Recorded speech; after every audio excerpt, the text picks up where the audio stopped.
Tuesday. Welcome to Monday, January 8th, the beginning of week 4 at site. But today we're going to recap week 3. So, week 3 started for me on New Year's Day. I pretty much did a whole lot of nothing on New Year's Day, which is as to be expected. Got up kind of early. I usually get up around 6. Did some stretching, ate some breakfast, met up with some teachers and Ben at the coffee shop. It's kind of funny because one of my teacher friends just sent me a picture of Ben drinking a coffee. Apparently they had found each other outside somewhere and he invited him to a coffee shop. So then that picture was my invitation then to go to the coffee shop as well. So I did. And I got a coffee.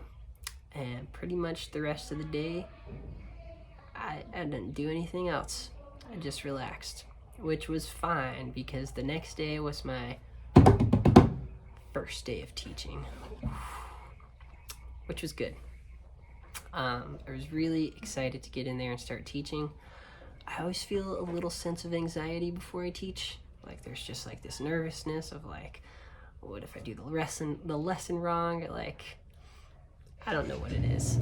I think I just hate being up there in front of people. It's like a public speaking fear, right? But once you get through it, it's fine. So pretty much that's what happened. I taught 6th grade in the morning and then 4th grade in the afternoon. And I'm already noticing there's quite a disparity between understanding from one class to the other. So in Cambodia, at least in my school specifically, I can't say this is across the board, but they group together the weak students in one class and the stronger students in one class. So one class students already really understand the material, and in another class they're struggling a lot. So that is definitely going to be something to consider moving forward with lesson planning and how to diversify the materials to meet the needs of all the students. It kind of makes it a little easier versus an American classroom, because in an American classroom typically we have stronger and weaker students all in the same class together. So I think it's a little more challenging maybe to diversify the materials because you would have to diversify in the one class in the moment. Whereas in this context, I could have like a diversified lesson plan for the entire class of 4th grade A, and then a different lesson, like tweaked lesson plan for 4th grade C. Which, you know, pros and cons to both methods of doing things. I don't think it's a perfect solution that's gonna, you know, help everybody perfectly, if that makes sense. But we're teachers and we're all learning here. That's part of the fun. So that's just thoughts I'm already thinking about. So what do we need to do to support and push the stronger students, and then also to lift the weaker students up? I noticed similarly in the 6th grade class, a lot of students don't know how to read, which I was a little surprised because I thought they did. Well, they can read, but they don't know a lot of words. I don't know why it was surprising. This is the first year they're being taught English. Some students just seem to already know some words, but so, okay, for instance, we've got the text, and I said, why don't you point out any difficult or words you don't understand? And one student is like, I don't know any of these words. And that was the general consensus of the class. Whereas today is Monday, I taught 6th grade A, the same lesson, and these students all pretty much understood the text. They seemed to. They said they were familiar with all the words that were going on. They still struggled providing the answers to the questions, and I don't know if that's because they didn't understand or they didn't understand they were supposed to provide the answer. Like, was my directions faulty or did they not know the answers? Because when I asked, like, okay, what's the answer? They were able to say it, but none of them were writing it down, which is what I asked them to do. So maybe confusion in the directions, I'm not entirely sure. We will learn from it though. Definitely some more practice. So anyways, that's where we're at. I only taught 2 days this last week because on Thursday I get to get up and go to Phnom Penh for a good old vaccine, which was a long day, but kind of a nice little break, even though we just started. But it was nice to go to the city and like see people again. Yeah. So Ben and I got in a van around 7 in the morning and spent close to 2 hours on our way to Prasad, where we met up with another Nixmat Chat. Nixmat Chat means volunteer. So another Nixmat Chat named Kaylee. We picked her up and then we drove an hour off the road to pick up Chloe. Came back onto the road and then it was like an hour into Phnom Penh. And then we went in the office. We yay-langed with some of the office staff, some of our Peace Corps higher-ups, which is always a good time. Our program managers, and yeah, got the shots, and then pretty much had the whole rest of the night free, which was exciting. Yeah, I went with some folks. We did some shopping. There's 2 groups there, so our group from Prasad and then one of the eastern provinces, they came together for that one night. So we kind of did our own things during the day, but then most of us met up at night and had a little bit of dinner and enjoyed the view from a rooftop patio. So it was a nice evening.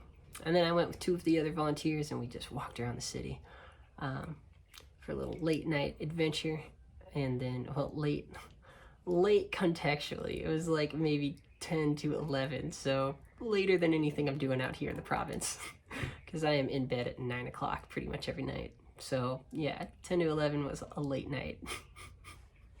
But yeah, walked around a little bit, got back to the hotel, and then early in the morning I went to this sweet little Thai noodle place that just had cool scenery, like a koi pond, and the seats were down in the pond, and it was cool.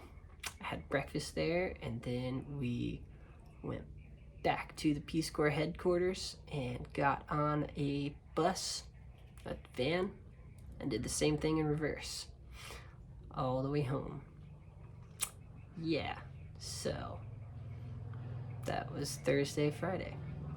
Saturday, I did not do a whole lot. I did go out shopping. No, you know what? I went to the coffee shop, did some coffee shop stuff, and then I went shopping. I bought myself a little bit of furniture. This plastic thing here,